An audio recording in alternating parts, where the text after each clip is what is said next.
let me introduce Wendy Ortiz with Real Broker. Yes. Go by Real Broker or Real?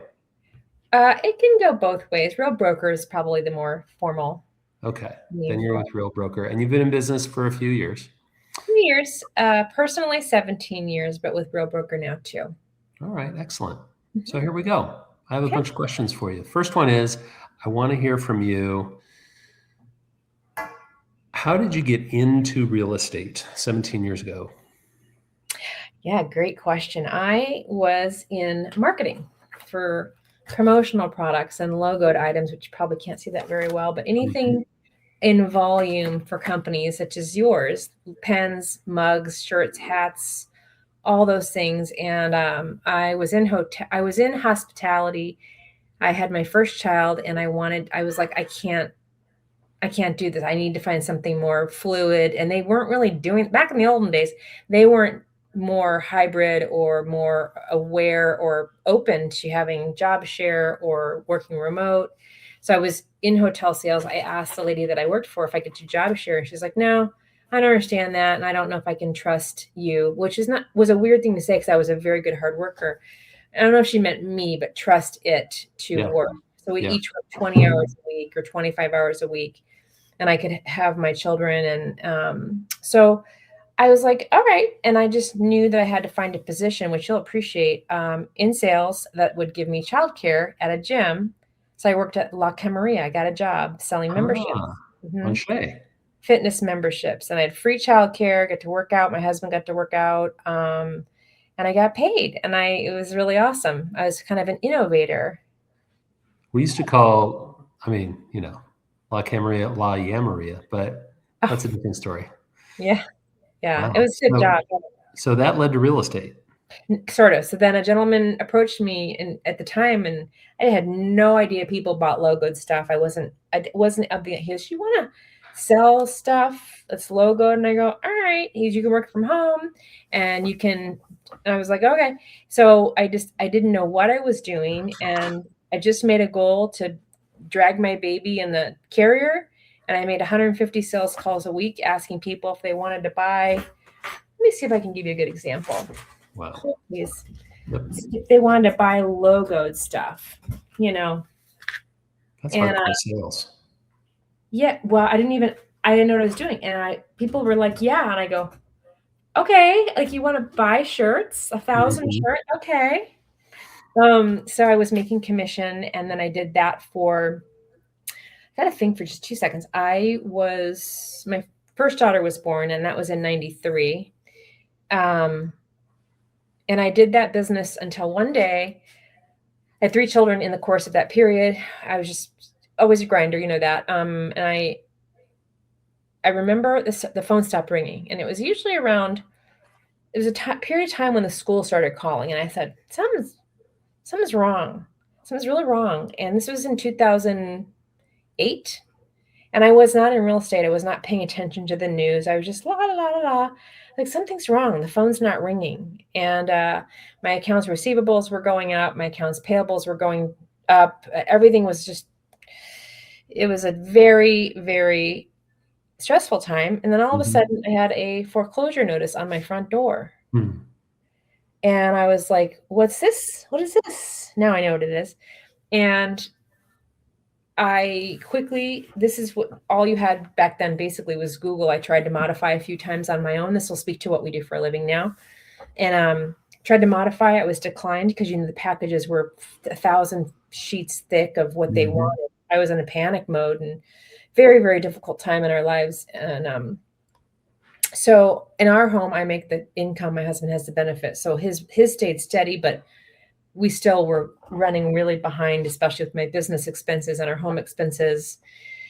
So I Googled, and I found this place called hope.org in Deer Valley. And I was like, oh, I went over there. The guy goes, give me your file. File must have been this thick. He goes, we've got it from here, free. Modified our home. We were able to keep it. In the meantime, I said, I'm going to real estate school, because people would tell me for years, you should be a realtor, you should be a realtor. And I go, I know, but I didn't know what I knew. I didn't know. And I said, I'm going to school. And I said, if I have to run both businesses, I will. So I went to school at nights and weekends, got my education in for real estate licensing, and worked on that really hard, and got my license. And I just didn't, again, know what I was doing. And I was like, if I have to work 9 days a week, I'm going to do that to save us, right? Mm-hmm. My husband started valeting as well as a secondary position. And then I sat up. This is my nugget for if anybody does one thing with this whole podcast. Sit open houses. I sat open houses Wednesday, Thursday, Friday, Saturday, and Sunday every day till one fish was caught in my net. And within the first quick time, I got a sale, and was running my other business while I was sitting open house, trying to keep that afloat as best I could. And my first check. Let me interrupt you, because I know a lot of agents that would say open houses are a waste of time. So what is it about open houses that you think works for you? Why does it work for you? Pardon? Why does it work for you? For me, it does work. It's a great comment. For me, it works. It happens to be one of my superpowers. We all have 3 ways that we get business that are our strengths. Some people, it's cold calling. That is not my strength. My strength is working a room. I don't know. I didn't know at the time that it was actually just like when I went to sell shirts and hats and mugs, that people wanted to buy stuff from me. Oh, cool, right? So I think I'm super genuine, but it just worked. It just worked. And, you got 1,000 fish and one catches in the net. And so I was like, oh. And I remember. Well, that's interesting. That's interesting, because I think about, like, as a mortgage broker, any mortgage broker would say, they've got to figure out, where do you go to find your clients? Where do you go to find realtors? And like, finding realtors, where are they? They're all over the place. You can't necessarily target them. So where do you find buyers? At open houses, right? They're raising their hands. Yeah. Walking in the front door. How great is that? Yeah, that's pretty great. All right, go back to 2008, 9, 10. Yeah, that was the year you got licensed. 08, right? 09. 09. Okay, so go back to 9, 10. When you started back then, what do you remember as being one of your biggest challenges as a new agent? Well, I think it's even today the same challenge. Is you're just kind of flung out there to figure it out. So finding the right brokerage is probably my first challenge. My first brokerage was kind of a waste. My second brokerage was great. And they're the first ones that told me to get my sphere of influence list together, which is my second hugest piece of advice. Would be those 2 things changed my life. That's good. Yeah. So then now it's 2026. Is your biggest challenge different now? To get business in the door? No. Those are my, you can overcomplicate. Over my career, I've overcomplicated, and, jack of all trades, master of none, thinking I'm doing everything from banging on doors to delivering pumpkins to beating my brains in. And ultimately it went back to the 3 items that bring me business, which for me is my sphere, open house, and really my third item is a little bit fluid. I'd say now it's social media. That's my newest. That wasn't there in 09. Okay, that's good. Different question. What's the one thing that people don't understand about being a real estate agent? What's the biggest misconception? It's a loaded answer. It's corny to say that it's much more difficult than people realize, because there are moments where it's ridiculously easy. So I don't mean it like, I shouldn't say easy, but Would you say unpredictable instead of easy? No. I would say some of them are damn difficult, and some of them they weigh each other out, obviously, over time. I'm working with people that like and trust me, so it's mostly pretty easy. I would say the biggest, right, 2026 and 2025 are unique because we've become more disposable, and I've seen that in even my best clients. That's Okay. really surprised me. Let me address that, because I spoke to someone earlier this week, and he was telling me how our days are numbered as mortgage brokers because of AI. And I told him that in 1995, which was my third year in this business, maybe, yeah. And I remember being told that because of the internet, mortgage brokers' days are numbered. And so when you say that it's unique, it is unique. It's always changing. It's always different. And there's always people that say that this will replace you. I don't know if I'd buy into that. I think it'll replace some things and some ways, but I don't think it'll replace us completely. And I say us meaning you or me. Not in our lifetimes. I think many, many careers are going to be affected in good and bad ways. I gotta say, AI has not only accentuated my business, it's been a brilliant help to me right now. Yeah. All right, another question. If you could wave a magic wand and change one thing about real estate, what would you change? One thing. I suppose I would say, I just saw a video on this that I thought was so good. When somebody asks me what I do for a living, my stomach cramps for a second, like, I'm a realtor and I'm so incredibly good at what I do and proud of what I do, but maybe it's a perception of what's out there. Stigma? Perhaps, yeah. Yeah. There's a stigma about anyone in sales. Oh, you're in sales. Ugh, get away. Yeah. Okay, But so I'm proud and say I'm a realtor. So you're saying, what would you change then? Change the stigma? Change the stigma. Okay, that's a good answer. I think that is an honest answer, because when way back in 92, I was in real estate for 2.5 years, and I got out and I got into the mortgage business. And part of the reason I got out is because of that reason, stigma. I was afraid to embrace that. And so what am I doing now? I'm in sales. Yeah. I think we're in sales, if you had to give it a title, but we're really in, which is so corny, we're in relationships. That's it.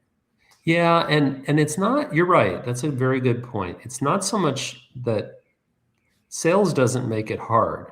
Relationships doesn't make it hard. What I think makes it hard is, it's not like we're going in to clock in and we get paid for the 8 hours that we're in that building. We have to go out and, as they say, eat what we kill. So we have to go kill things.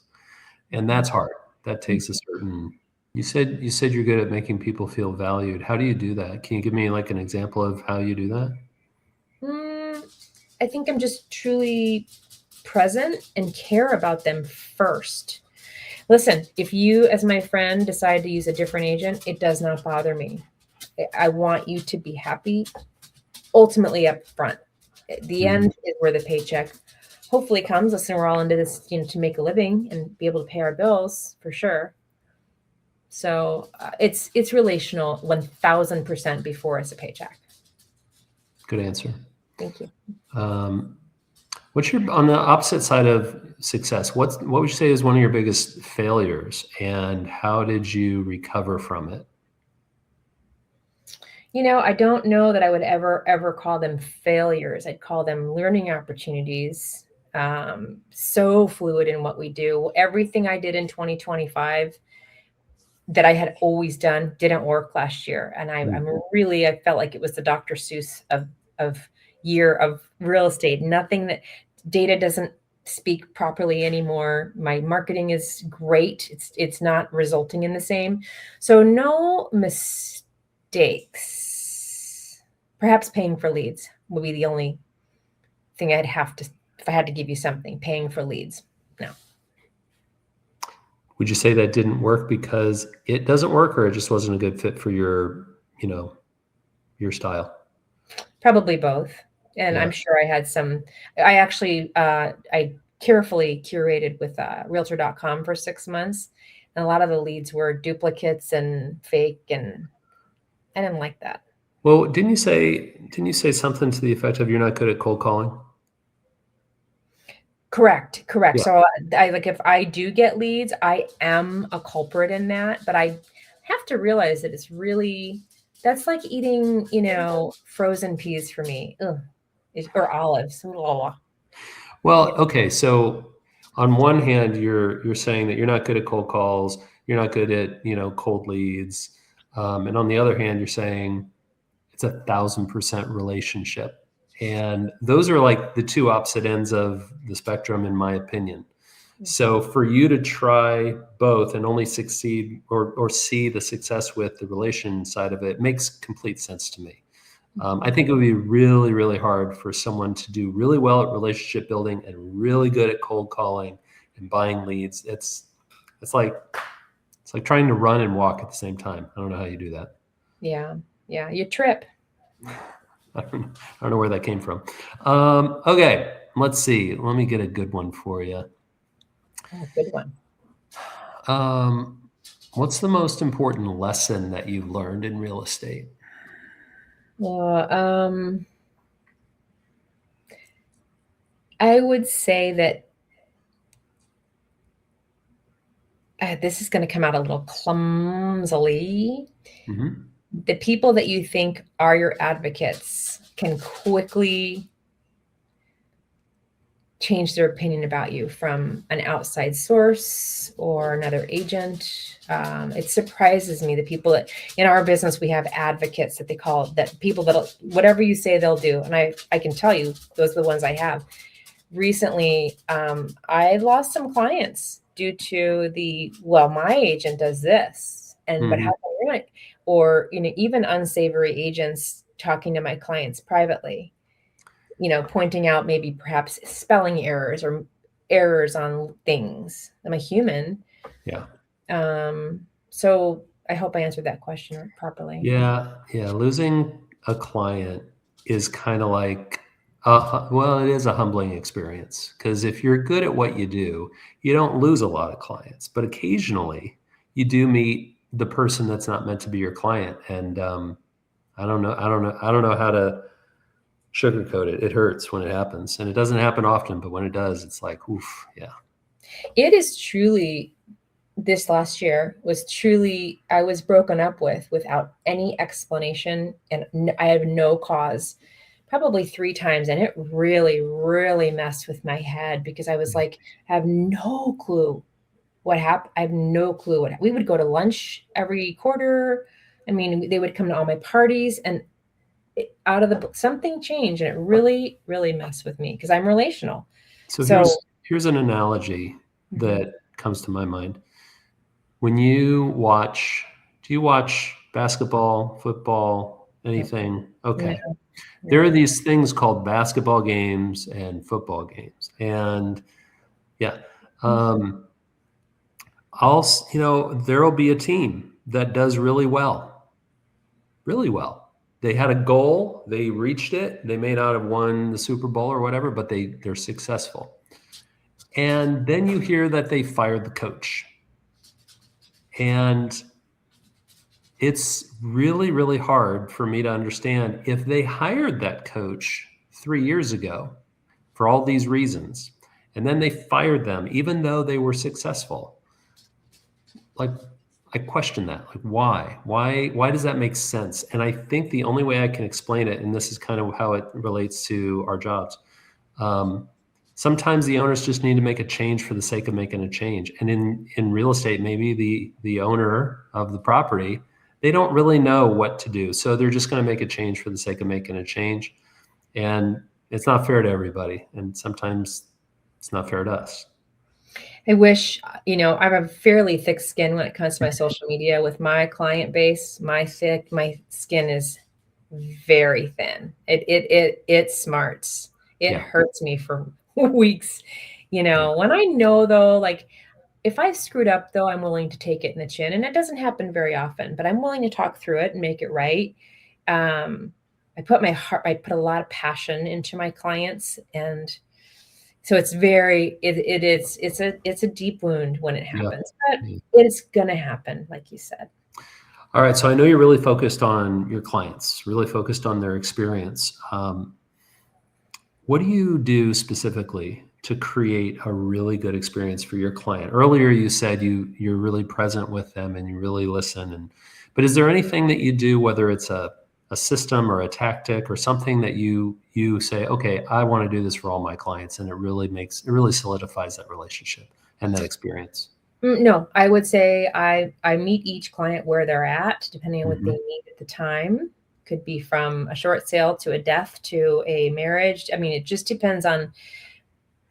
Each one is very, very different. Very You different. are right. There was a guy who wrote a book, Nick. Is it the Go Giver? No, Nick starts with a G. Anyway, his book was called something about hospitality, Unreasonable Hospitality. Mm, And I heard him speak, and he said something that has stuck with me. He said, one side, when he was talking about systems and things that you do to create experiences for your clients, he said, one size does not fit all, one size fits one. So the thing that you do to make a really big impression on someone is not necessarily something that you're going to make a system out of. Now, the mhm. system might be to search for those things that have meaning, Yes. but yeah, you can't, not everyone's going to like crumble cookies, right? Right. Right. I had a client once who told me she collected Hummel figurines. She was a very, very young, one of my first clients. And I found it was like a Hummel figurine on eBay back in the Mm-hmm. old days again. And it was about like, it was a new house one. Mm-hmm. And yeah, I just listen and I listen, you That's know. great. That's Mhm. great. Yeah. Um, this could be, nope, this is the second to the last question. Okay. Okay. Mhm. You're almost done. What if I asked you for one piece of advice that you would give another agent who might be starting out? You need to take a very this is complicated because it's not that it's complicated. You need to get a notebook and a pencil. You need to go through your phone and write down every person's name in here that you kind of think likes you.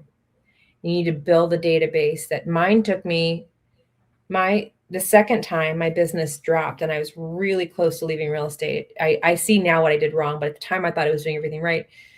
Somebody set me straight by the shoulders and said, hey, do this. It took me 3 months to make that list, which I call a clean database list. Mm-hmm.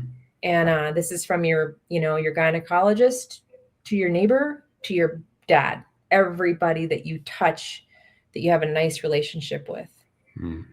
Get them on that list, stay present. It takes them, used to be 2 weeks to forget you're a real estate agent or perhaps a lender. And I think it could be even less than that now with attention span. But I just create that list and build your nucleus around that list. And that grows. Each person knows 6 people that need a Mm-hmm. house or they're divorcing or their life changes, right? So how often do the people on your list hear from you? I definitely no less than 35 times a year in some way. 35 times a year. In some way. Okay, now how many times do they really hear from you? No, they fit like on the phone. No. But I'll like, so imagine I send them out about 2 times a month. I don't send a corny newsletter. I send I send a current article on real estate. So about 2 times a month. Yep. Then they might get a text message from me for the 4th of July. They'll get a birthday something from me. They'll get a lunch. They'll get a client party. They'll get a home bot is something that I touch them with every month, which is their home value. So I touch them I'm a very quiet toucher. So then my name is constantly in front of them. I also engage with them on social media, which is a touch. I don't care how you slice it. I love the way your sourdough bread looks. Nice job, Brian. Right? It's a touch. People are, Mm-hmm. this is high school. I don't care how you slice it. People love to be part of something and attention and true attention. Yeah, that's you're making me remember that reaching out, like I asked you, how often do they hear from you? It doesn't necessarily mean it has to be a phone call. They can hear from you from a phone call. They can hear from you on social media. They can hear from you in your stupid newsletter or whatever it is you're sending out, HomeBot. Yeah, you're right. Thank you for that. All right. Some touch, because Yeah. if they're at the stoplight and I know they're looking on their phone, I don't care what you guys say, you're looking at the office and you're going to see Wendy's name. Yeah. Or Brian's name. All right. So we've been talking for 27 and a half minutes, and we got to this point where I'm going to ask you, I don't know if you're going to have an answer for it or not, but if you don't, you can do your best. Okay. Does Wendy Ortiz have an exit strategy? No. But I, much like sales found me, I didn't find sales. Life will show me the path in the right timing. I'm not worried about it. You're a wise person. No, wise old bat. Wise old bat. But I will say that's why I joined Real, because I did, for as much as it takes us to build this business, is as quickly as, and this is a gross word, but I think it's an important word. You are aborted the minute something happens to you. I've seen it with great agents. They get sick or something happens and they can't be present. You are forgotten about as quickly as you are. I'm in your email with HomeBot, right? So I joined Real because of the stock. I wanted to have a business that I had stock. I wasn't getting stock at any other company. Mm-hmm. And I'm not very stock versed. So it forced me to have this, and then I can create my own brand and perhaps sell my business. If God forbid something happened, I could do that. But those are just in casers that I hadn't put into place. But, cool. Yeah. Wendy, thank you. Thank you. That was great. You are good at this. Thank you. Yeah. You're a next victim on the share. Hold on a second. Let me get rid of this, and then I'm going to hit the stop. Where's the stop? There it is. What'd you say? I'm what? You're going to be on mine next. It'll be an honor. On my 51. My 50 is mine. That one. I didn't hit